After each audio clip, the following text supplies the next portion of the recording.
Dios quiere que usted tenga en el día de hoy una fe de quilates.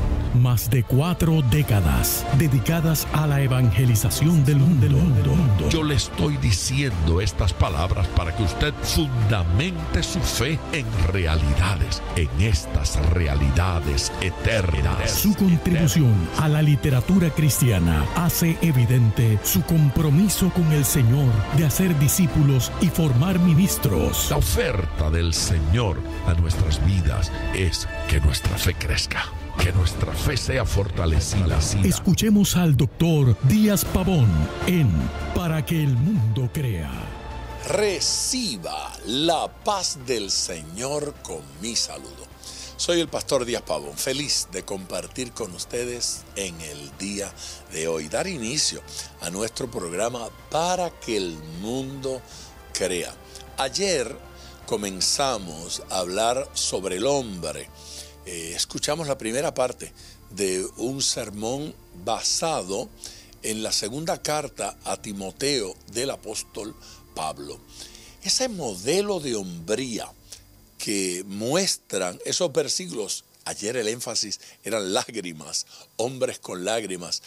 Hoy vamos a continuar con esas otras cualidades, esas otras características de Timoteo, que tal vez tendríamos que mirarlo como un modelo de hombría, como un modelo pues bíblico, escritural. ¿Qué dice allí de Timoteo? Bueno, habla de su fe y dice que su fe no era de apariencia, de parecer que tenía fe. Habla de don de Dios. Los hombres tenemos esa tendencia a querer hacer las cosas por nuestras propias fuerzas, por nuestros propios recursos, pero las Escrituras hablan de la dependencia del don de Dios, dependencia de la bendición de Dios. Habla de una manera de hacer las cosas. Otra vez, los hombres tenemos esa tendencia a querer hacer las cosas como las hemos hecho siempre, como lo hacía mi papá, como lo hacía mi abuelo, como lo he hecho yo. Pero hay una forma bíblica, hay una forma escritural para hacer las cosas y hay un contenido, un contenido. No solo la forma externa, pero el contenido interno. Bueno, de eso y de algunas otras cosas va a hablar el mensaje de hoy. Preste mucha atención porque el Señor nos va a ministrar a todos. Si usted quiere llamar, pedir la oración, le doy nuestro número telefónico desde ya para que vaya llamando, para que vaya comunicándose. El número es el 305-228-9697. Repito ese número. 305-228-9697. Su llamada es importante. Es importante para usted y es importante para el reino. Vamos al mensaje y yo regreso para orar. Cuando el apóstol Pablo le escribe la segunda carta a la iglesia en Corinto, los corintios han estado metidos en una cantidad de carnalidades espantosas. Y Pablo le dice a los corintios, allá en el capítulo 12, le dice que temo regresar a vosotros y ser humillado y avergonzado, dolido, al descubrir que siguen en su carnalidad y que no han cambiado. Y que las divisiones entre ustedes continúan. Y Pablo dice que cuando vaya a ustedes y descubro eso y me entero de que algunos de los que han pecado no se han arrepentido y continúan en su pecado, lloraré.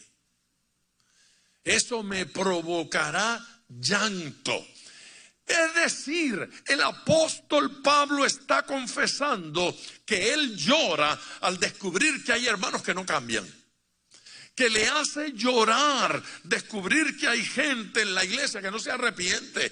Están en la iglesia. pero no hacen caso al consejo ni a la orientación. Le pasa la vida y continúan en la misma actitud. Lágrimas no era ajeno a la experiencia de Timoteo. Lágrimas no era ajeno a la experiencia de Pablo. Lágrimas tampoco fue ajeno a la experiencia de Jesús. El Evangelio de Juan cuenta la experiencia cuando el Señor Jesucristo con María y Marta, quienes estaban llorando desesperadamente por la muerte de su hermano Lázaro, están frente a la tumba minutos antes del gran milagro de la resurrección. Jesucristo estaba llorando. Yo no sé cuánto pueden inventar una justificación teológica para esto, pero lo cierto es que Jesús está ante la tumba de su amigo, de su gran amigo. Es interesante, Jesús llama a Lázaro amigo antes que a los apóstoles. Y no era apóstol, no era parte del equipo, no viajaba con Jesús, pero era amigo. Era la casa donde Jesús se quedaba. Era el lugar donde él se hospedaba. Allí se sentía cómodo. En aquel lugar estaba su amigo Lázaro. Ahora llega y le dicen que su amigo está muerto y Jesús está llorando frente a la tumba. Todas las explicaciones que quieran dar. Yo sé lo que se siente estar frente a la tumba de un amigo amado a quien no voy a volver a ver. Quien ha pasado por una situación difícil, pero Jesús no sabía que lo iba a resucitar. Por amor al cielo, dígame, ¿cuántas veces usted ha llorado orando antes de un milagro? ¿Cuántas veces? ¿Cuántas veces hay que derramar una lágrima antes de ver que el tumor desapareció? ¿Cuántas veces estoy en la espera de una respuesta y oro con lágrimas? Aleluya. Es evidente que Jesús quería en serio que su amigo Lázaro resucitara. Y estaba conmovido en el momento de la muerte ante la tumba. Que estaba conmovido también por la falta de fe, puede ser. Jesús no reclamó a las hermanas de Lázaro su lágrima ni su tristeza, pero les hizo saber que había esperanza, que el que está en Cristo, aunque esté muerto, vivirá. Eso no significa que no me dé tristeza y que no me haga llorar. Así es que no tengo fuerza para reclamarle a una persona porque llore ante una tumba o ante la pérdida de un ser querido, ante alguien que se va y a quien ya no voy a ver. Pero si llora un padre cuando despide a un hijo para irse a la universidad y no te voy a ver en 3 meses y ahí está llorando, ¿sí? No es falta de fe, no es pensar que esa hija o ese hijo se van a perder. Se trata de que no lo voy a ver por algún tiempo. Jesús tenía emociones y derramaba lágrimas. Lágrimas no nos hace débil. Jesús en la entrada triunfal, llegando a Jerusalén, cuando la multitud lo alababa, lo aclamaba, casi lo postulaban para ser rey, ¿sí? Y le tiraban los mantos frente a él. Y los niños estaban emocionados como siempre, adorando al Señor, y aquellos los reprendían. Jesús se aparta de la multitud para llorar sobre Jerusalén. Jerusalén, Jerusalén, que matas a los profetas. Jesús estaba conmovido. Allí dice que lloró.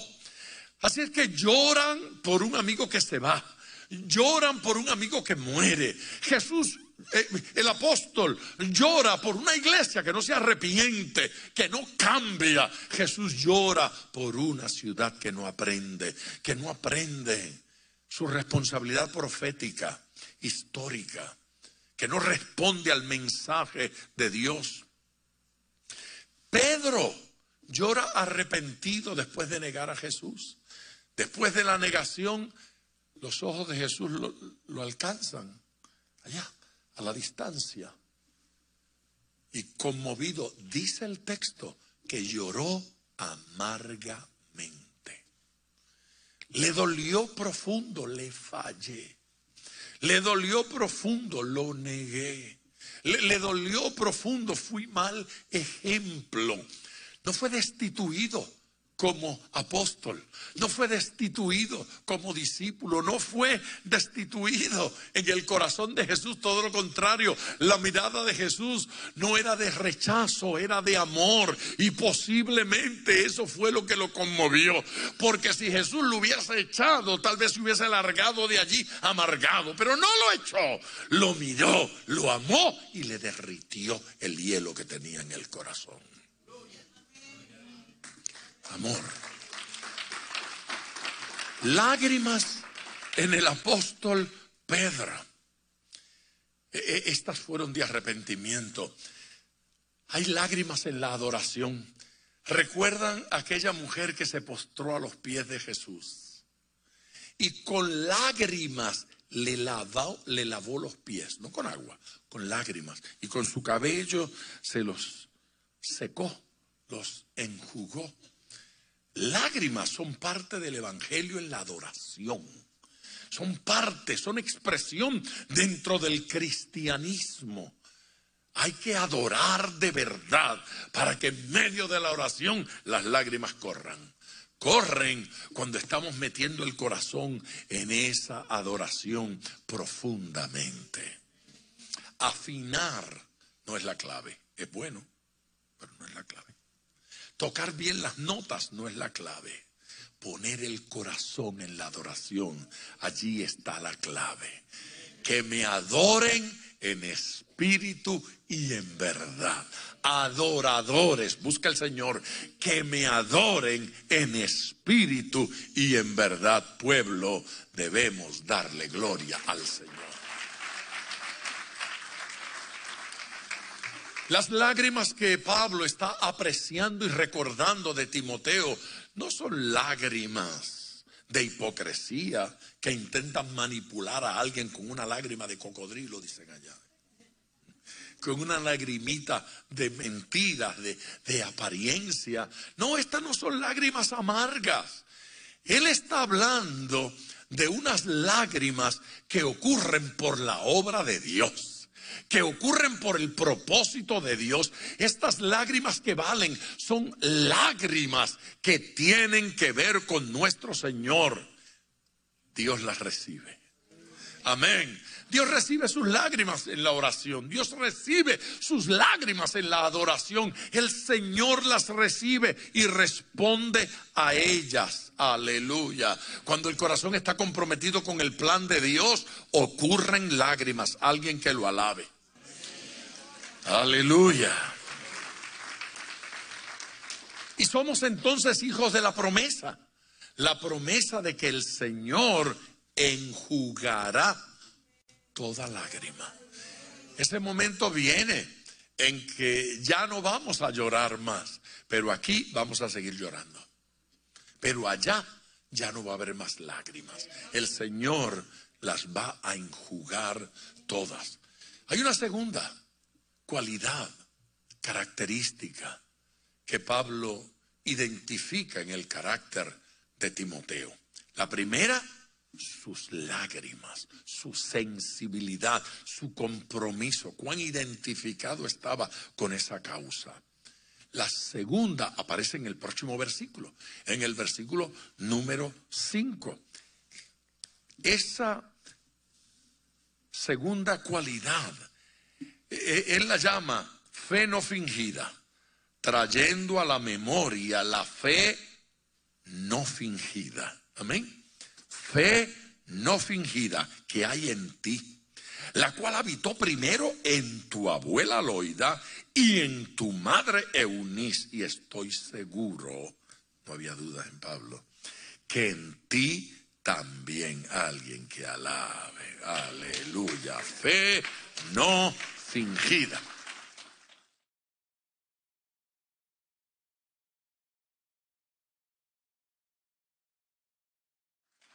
no estamos hablando de apariencia de fe.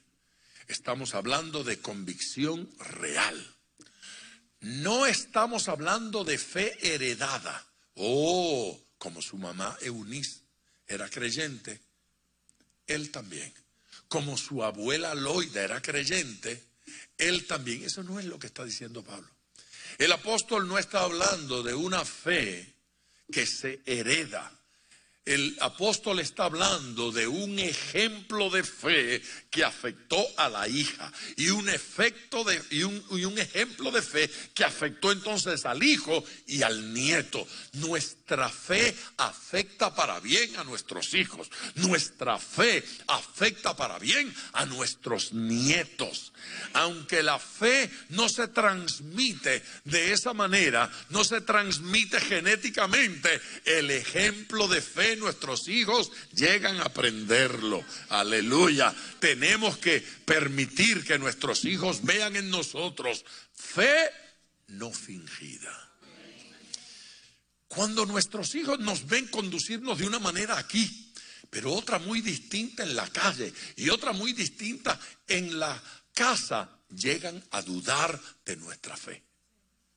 Cuando hoy le damos un versículo bíblico, pero mañana una mala palabra, nuestros hijos llegan a dudar de nuestra fe, llegan a dudar de cuán genuinos somos.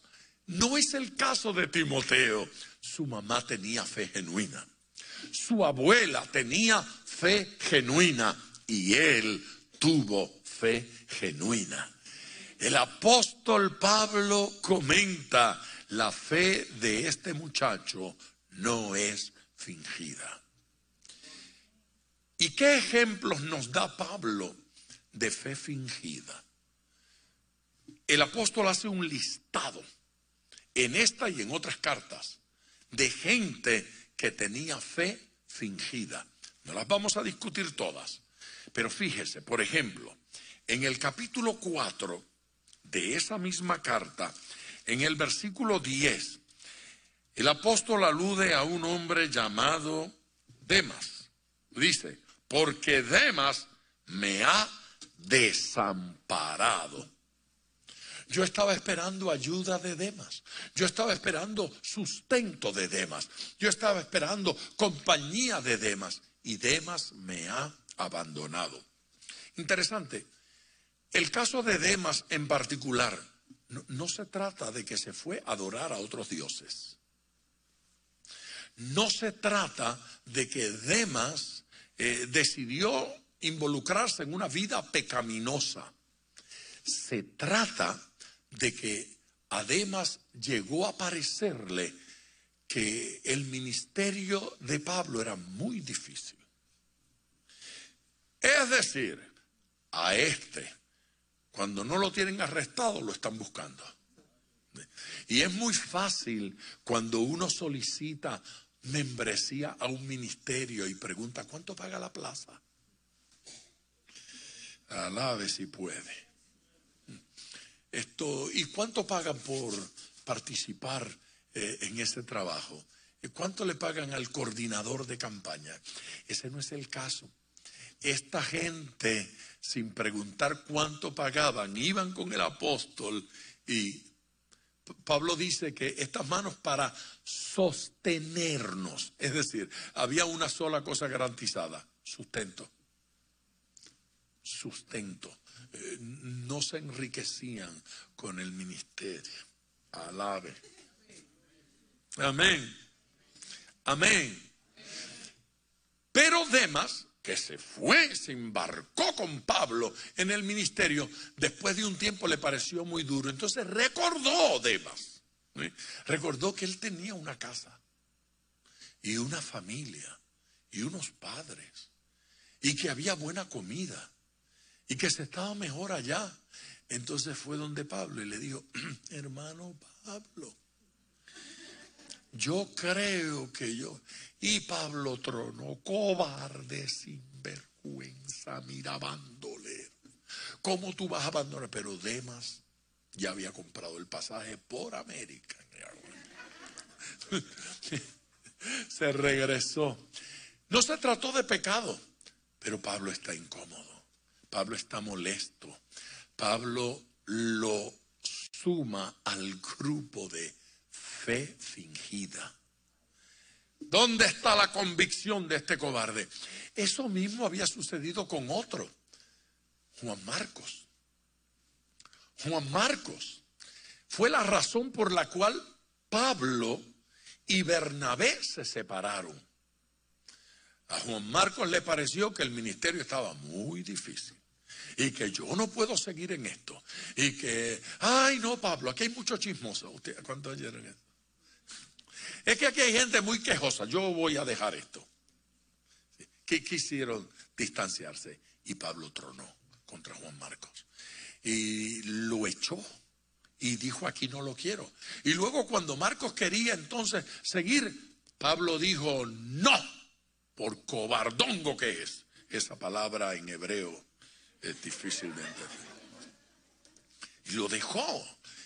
Y Bernabé dijo, bueno, es verdad que el muchacho actuó mal, pero ahora se ha corregido. Y yo lo quiero mantener en el equipo. Y Pablo dijo, no. Bernabé y Pablo se enojaron y se distanciaron. Y Bernabé se fue por un lado y Pablo se fue por el otro. Bernabé se llevó al muchacho y lo discipuló y lo ayudó y lo levantó.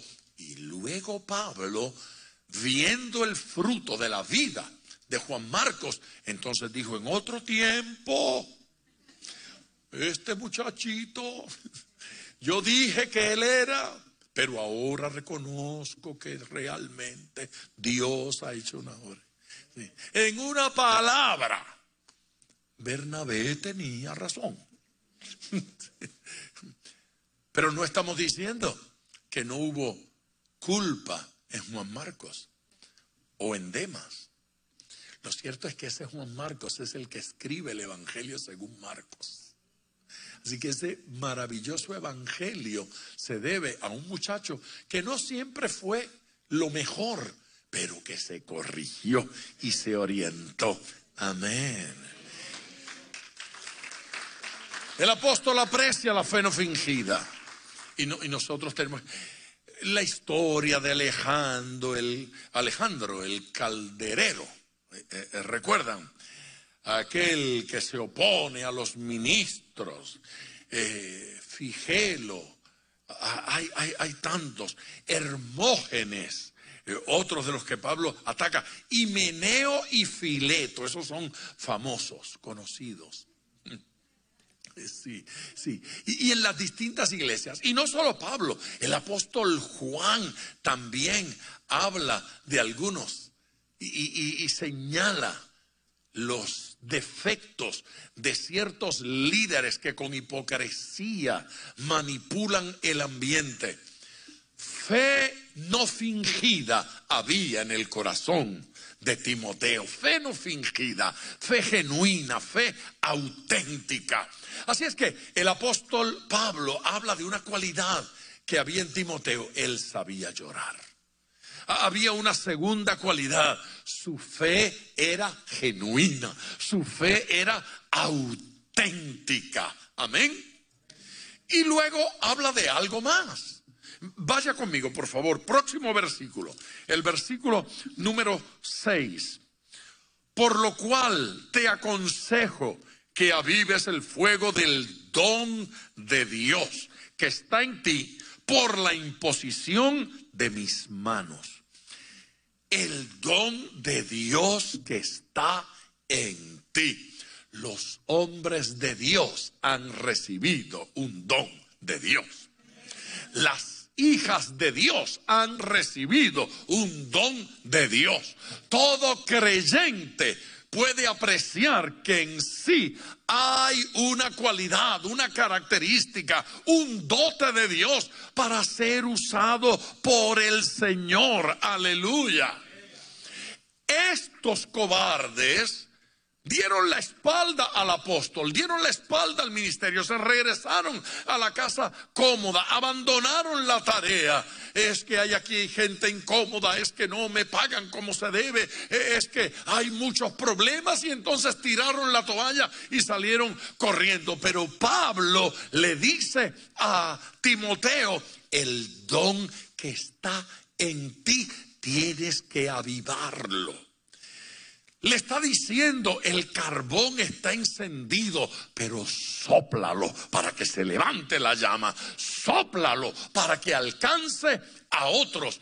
No le dice, espera que los hermanos te aviven. No le dice, yo te voy a avivar cuando te vea. No le dice, Dios te va a avivar. Le dice, tú tienes que avivar el don. El fuego del don es tu responsabilidad.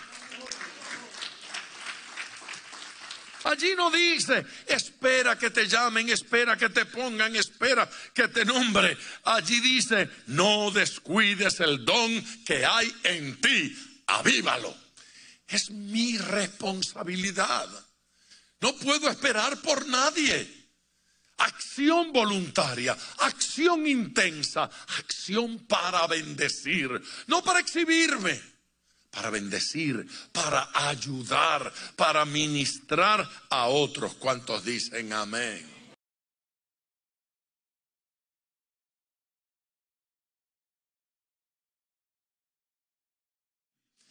El don se ministra al que está junto a mí. José no espera salir de la cárcel para ministrar. Gracias a que fluía en el Espíritu en la cárcel.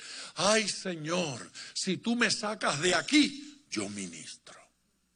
Señor, si tú me sacas de la cárcel, yo predico. Señor, si tú me prosperas, yo hago. Eso no fue lo que dijo José. Allí en la prisión bendijo. Y fluir en el Espíritu de esa manera le granjeó la salida finalmente. Amén.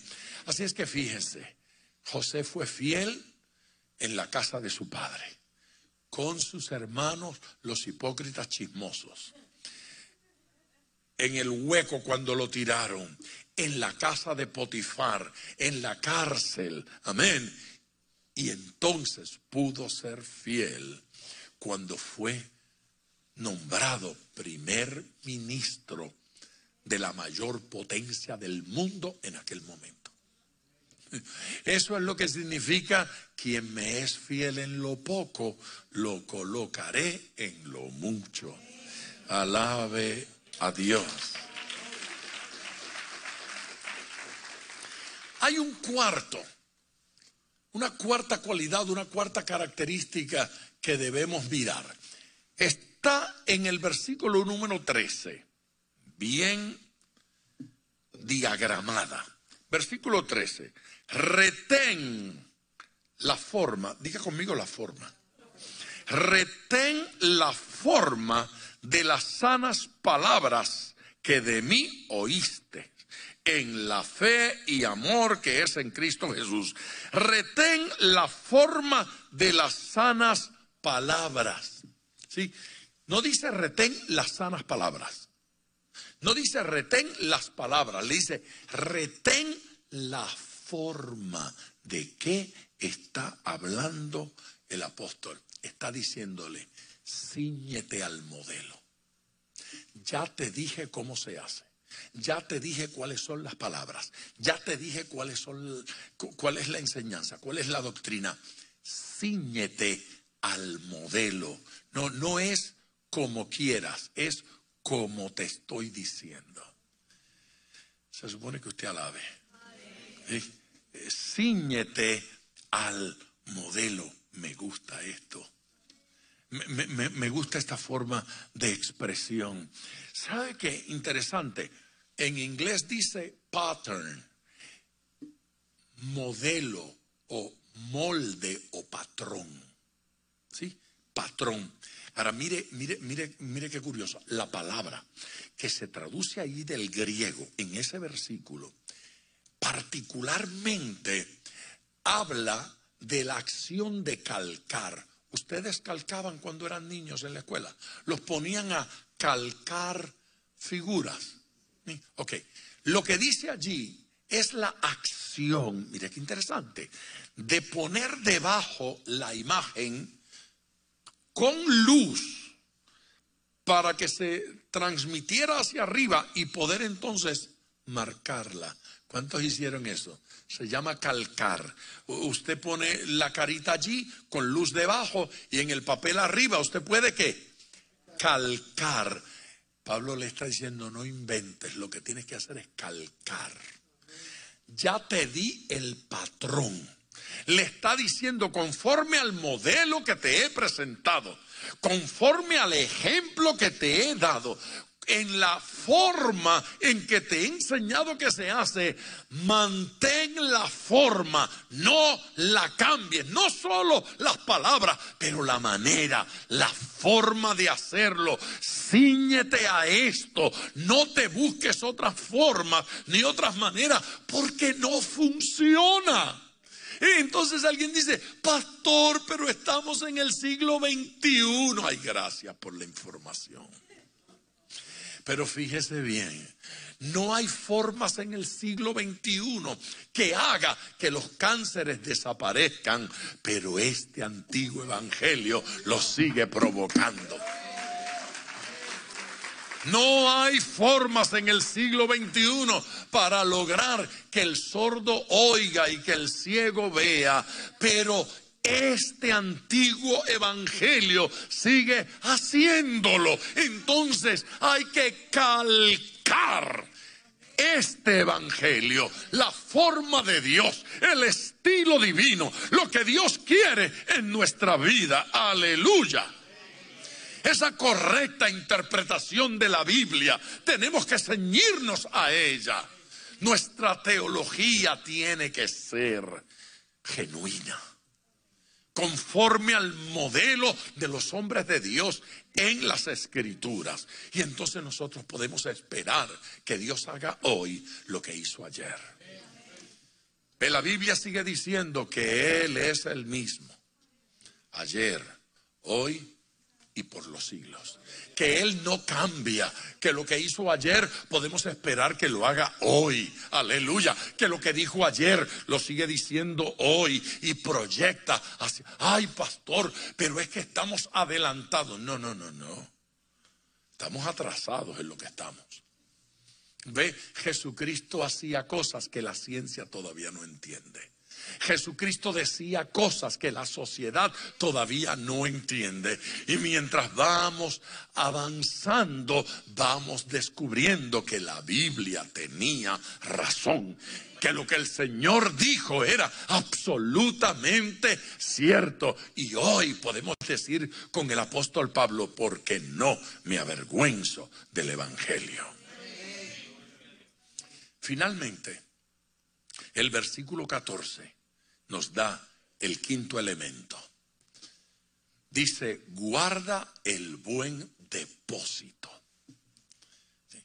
Usted fue al banco esta semana y depositó. No, lo hizo electrónicamente, no importa. Bueno, es que no cobré, pastor. Estoy hablando de cuando cobran. Y hizo el depósito en el banco. El depósito no es el recipiente. El depósito no es la jarra, ni el vaso, ni el pomo, ni el balde, ni la cubeta. El depósito es el contenido, ¿sí? Es lo que voy a depositar. No es la jabita, bolsita, fundita, ¿de qué país es usted? En que lo lleva. No, eso no es. Es el contenido. El contenido. Entonces, Pablo le dice, hay un contenido en ti. Te hemos entregado una palabra. Este tiempo que has estado conmigo no ha sido en vano. Hemos hecho en ti un depósito. Hemos depositado algo de parte de Dios en ti. Se llama evangelio. Se llama palabra de Dios. Se llama revelación del Señor. Guarda el buen depósito, guarda el contenido, guarda el evangelio. Sé fiel a esta palabra que te ha sido otorgada. Iglesia, ni los problemas, ni las circunstancias, ni las crisis personales, ni los ataques, ni los cambios sociales, ni las leyes, ni la ilegalidad, ni la legislación en el Senado, no importa dónde sea, ni el presidente que tengamos, a favor o en contra de la iglesia, a favor o en contra del evangelio, a favor o en contra a los principios de Dios, nada de eso tiene importancia. El apóstol le dice a Timoteo, y ojo, le está hablando a un hombre que va de nación en nación. La idea no es sé fiel al sueño americano. El mensaje es, sé fiel, guarda el depósito. Ese depósito nos funciona en Estados Unidos de Norteamérica. Ese depósito nos funciona en Rusia comunista, en la China comunista, en Venezuela en la gran crisis. Nos funciona en Chile con Pinochet, después de Pinochet. Nos funciona en Argentina, nos funciona en Canadá, en Inglaterra, en España, en Alemania, con muro, sin muro, me refiero al de allá. Nos funciona en cualquier lugar. Es el depósito de Dios. Es bueno en Ecuador y en Colombia y en Perú. El depósito de Dios. No tiene que ver nada con las formas de los hombres, ni de los estilos de sociedades o de naciones. Este depósito, el evangelio de nuestro Señor Jesucristo, cambia gente, transforma vidas. ¡Aleluya! ¡Aleluya! Este depósito tiene que ser guardado y apreciado por nosotros.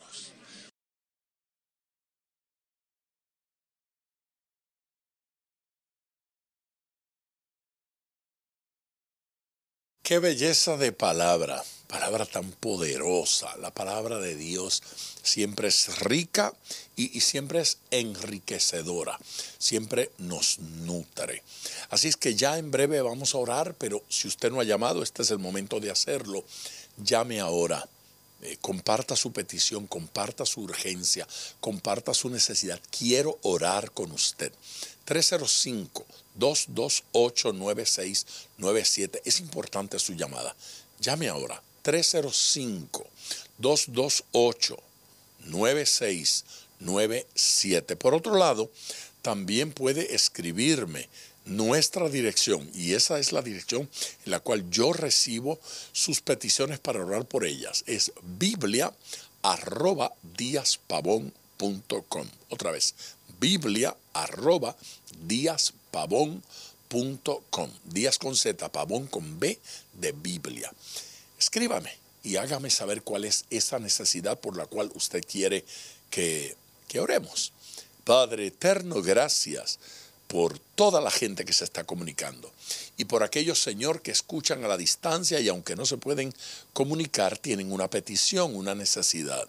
Yo oro, Señor Jesús, para que toda necesidad sea suplida, para que toda necesidad sea provista. Tu gracia, tu bendición fluya, alcance, ministre a cada urgencia. Padre eterno, por tu poder hazlo, por tu poder interven, por tu poder glorifícate, Señor Santo, a fin de que toda necesidad sea suplida, toda necesidad sea provista por ti. Señor Jesucristo, manifiesta tu poder y manifiesta tu gracia, de tal manera que este pueblo te experimente y experimente nueva vida en ti, nueva vida en Cristo. Gracias por tu amor y gracias por los milagros que has estado haciendo en respuesta a estas sencillas oraciones que se realizan aquí. En el nombre de Jesús. Amén. Gracias a todos, gracias por su amor. Mañana estamos aquí en otro programa para que el mundo crea. Gracias por sintonizar Para que el mundo crea con el Dr. Díaz Pavón. Nuestro ministerio desea brindarle acceso a este programa descargando gratuitamente la aplicación DPM Radio. Para oración, comuníquenos su necesidad llamando al 305-228-9697. 305-228-9697 o en las redes Facebook e Instagram bajo Díaz Pavón Ministries.